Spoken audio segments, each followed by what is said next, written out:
Chercher un lien avec le cheat meal et ce que je vais vous présenter. J'ai vachement réfléchi. On va parler de sport de combat. Sport de combat émergent. On perd du poids parce qu'il y a des catégories de poids. Et donc, j'ai pas mal d'athlètes, effectivement, qui, dans leur préparation, ont une restriction très forte et font une grosse période de cheat meal juste après les compétitions. Voilà pour l'aparté et pour le lien de cette session. Et donc, je vais vous parler du plan ligamentaire latéral du genou, stratégie diagnostique et prise en charge.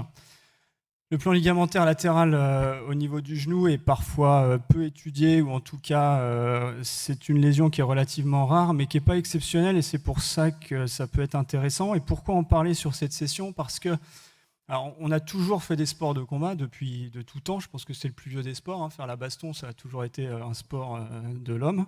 Les femmes s'y sont mis après, mais ça marche aussi. Et donc, il y a une prévalence actuelle des sports de combat qui sont de plus en plus dénués de règles. Et on trouve des lésions qui sont de plus en plus importantes, avec des lésions ligamentaires, notamment au niveau du genou, qui sont quasiment celles que l'on avait sur de la traumatologie routière il y a quelques années. Et je pense notamment au MMA ou à des sports qui sont de plus en plus intenses dans leur pratique, avec la présence, notamment au niveau des Jeux Olympiques, de plus en plus de sports de combat.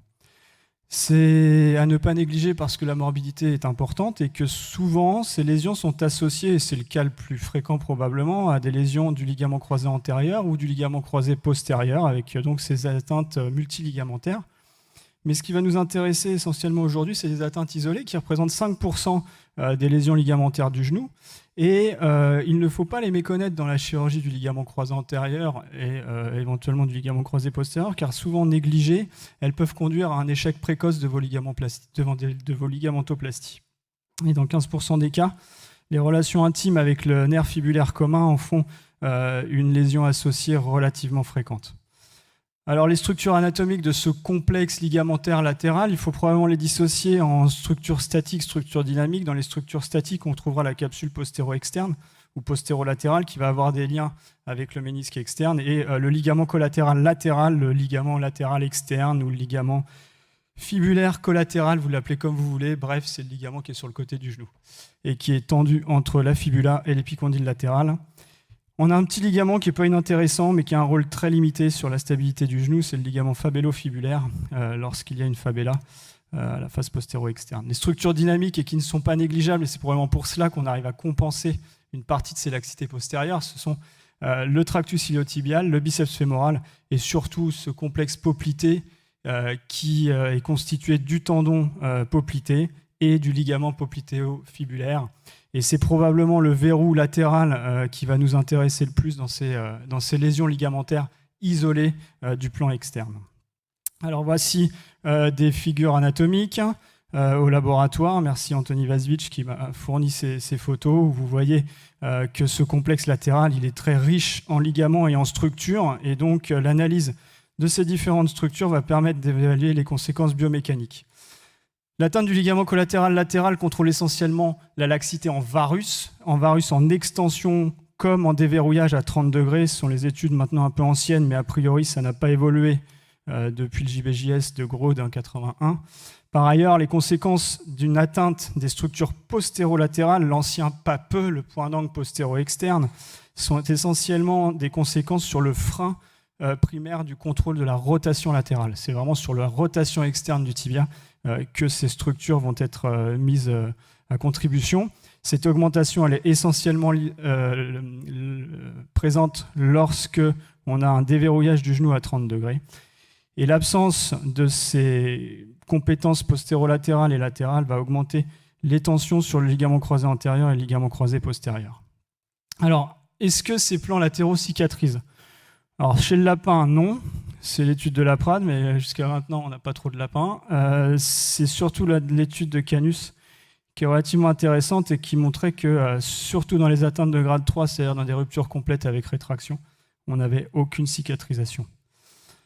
ce qui va nous donner des éléments pour la réflexion ultérieure, et notamment lorsqu'on voit ces conséquences biomécaniques et qui vont nous permettre d'affiner notre examen clinique. C'est-à-dire qu'en cas de récurvatum asymétrique, on va suspecter une lésion des coques postérolatérales, en cas de laxité en varus, une atteinte du ligament collatéral latéral, et lorsqu'on a une augmentation de la rotation tibiale externe, il faudra se poser la question d'une lésion au niveau du complexe poplité.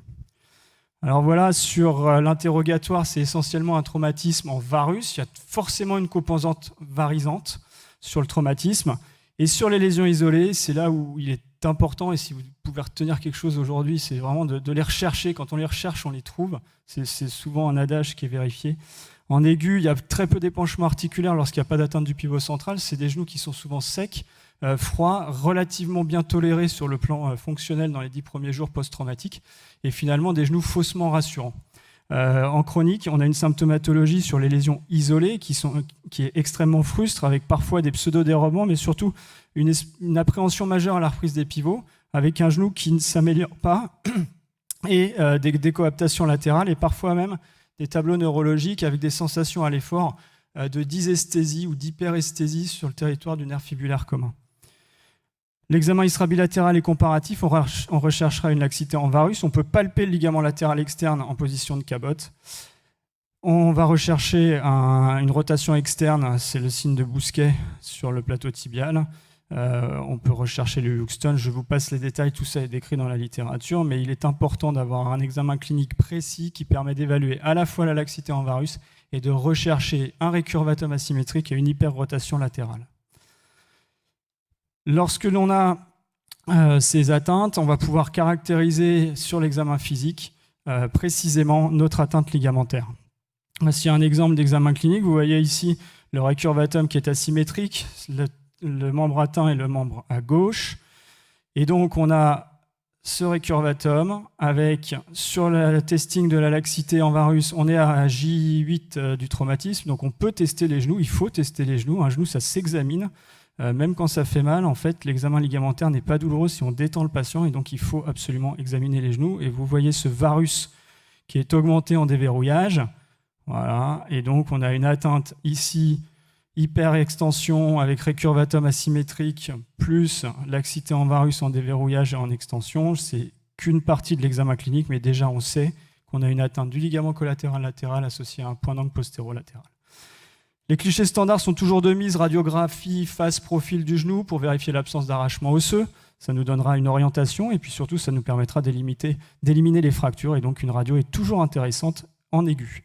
L'IRM, malheureusement l'IRM ça ne nous aide pas beaucoup. On va voir des lésions, on va voir un hypersignal, on va voir une perte de continuité ligamentaire sur le ligament latéral externe, ce que vous voyez, puis on analyse le plan poplité. Mais c'est souvent des IRM qui sont difficiles à interpréter au stade aigu parce qu'on est noyé par l'œdème et par l'hypersignal. Et au stade chronique, elles peuvent être faussement rassurantes parce qu'il y a un tissu fibreux, fibrocicatriciel. Et là, je laisserai les radiologues nous faire part de leur sémantique qui est toujours d'une richesse extraordinaire. Globalement, la seule question qu'il faut se poser, c'est est-ce que ça tient ou est-ce que ça ne tient pas. Globalement, un ligament s'examine sur des clichés en varus et on va faire des varus forcés qui vont permettre d'évaluer la différentielle sur la laxité varisante, sur des clichés donc dynamiques, et le pangonogramme en appui monopodal va permettre de parfois démasquer des lésions au niveau du plan latéral. Vous voyez ces clichés en varus forcés qui sont calibrés, qui peuvent être réalisés en extension et en déverrouillage et qui vont mettre en évidence une asymétrie sur la laxité en varus. Alors il y a des classifications qui ont été développées. Ce qu'il faut peut-être retenir, c'est qu'une atteinte du plan externe significative est représentée par une ouverture différentielle de plus de 2,7 mm. Et ça, c'est la classification de Laprade qui est la plus facile à utiliser car elle permet de mesurer facilement l'écart entre le plateau tibial latéral et le condyle fémoral externe. Sur cette évaluation paraclinique, je vous présente rapidement le cas d'un judoka de 26 ans, genou droit. Il a 1 an de son traumatisme, il a une sensation d'inconfort articulaire, d'appréhension, il a fait énormément de rééducation, il a un croisé antérieur qui est compétent, et donc il essaye de reprendre parce qu'on lui a dit qu'il n'avait rien. Il ne peut pas reprendre le judo, il n'y arrive pas, il a des pseudo-dérobements qui ne sont jamais des gros épisodes d'instabilité, avec un examen physique qui est tout de suite qui nous alerte sur une laxité en varus avec une sensibilité à la palpation du LLE. Et on va voir sur ce pangonogramme en charge que l'on a des genoux qui sont à peu près équilibrés autour de 1 degré de varus. Et lorsque l'on fait les testings, donc là c'est le genou droit, il n'arrive pas à contrôler son genou, il est à plus d'1 an par rapport au genou gauche sur les tests dynamiques. Il décoapte en externe à la réception et lorsqu'on le met en appui unipodal sur le pangonogramme en charge, finalement on se rend compte qu'il y a 3 degrés de différentiel et qu'il va ouvrir et décoapter son plan latéral en extension lorsqu'il se met sur la jambe droite. Et donc il a, à notre sens, ou en tout cas c'est ce qu'on défend, une laxité en varus isolée. Et quand on reprend l'IRM initial, il avait effectivement des lésions sur le plan latéral et qui ont mal cicatrisé. On ne va pas parler vraiment de chirurgie, juste des principes chirurgicaux clés. Le diagnostic précoce permet des meilleurs résultats car une chirurgie au stade aigu donne de meilleurs résultats qu'au stade chronique. Il faut précisément identifier les lésions, ce qui permettra de reconstruire l'ensemble des composantes de la laxité.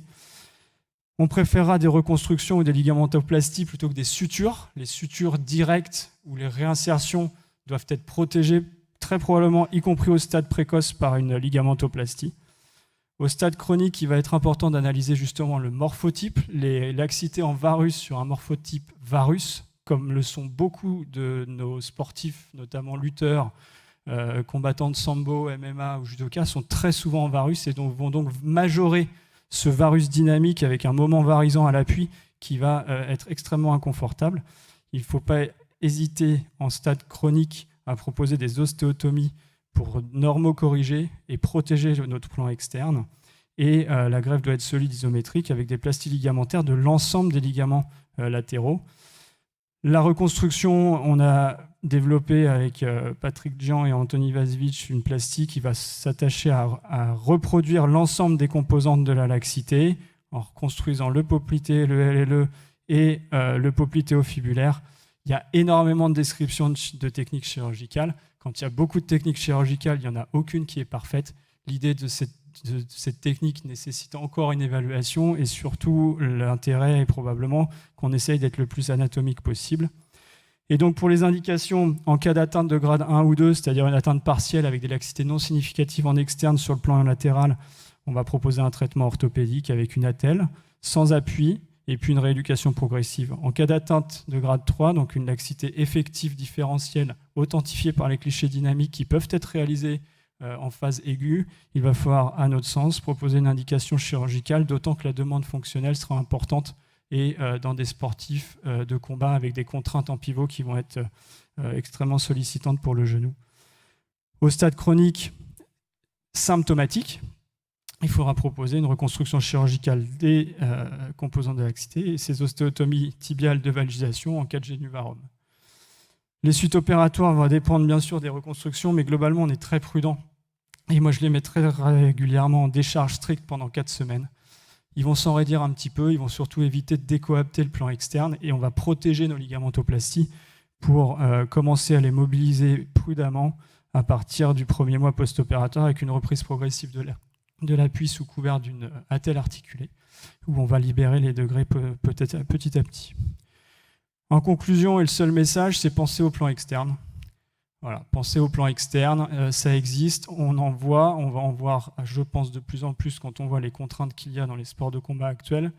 Le sambo va passer sport olympique, vous ne savez pas ce que c'est que le sambo, je peux vous dire qu'on va voir émerger d'autres pathologies parce qu'ils sont tous en train de se mettre au sambo pour pouvoir faire les jeux. Donc le sport de combat est à la mode, le MMA rentre en fédération et se démocratise. Donc tous ces genoux ligamentaires, c'est peut-être un croisé antérieur isolé, mais c'est peut-être aussi d'autres lésions qui vont être associées. Et c'est ce qui guidera notre choix thérapeutique, y compris en aigu. Je vous remercie de votre attention.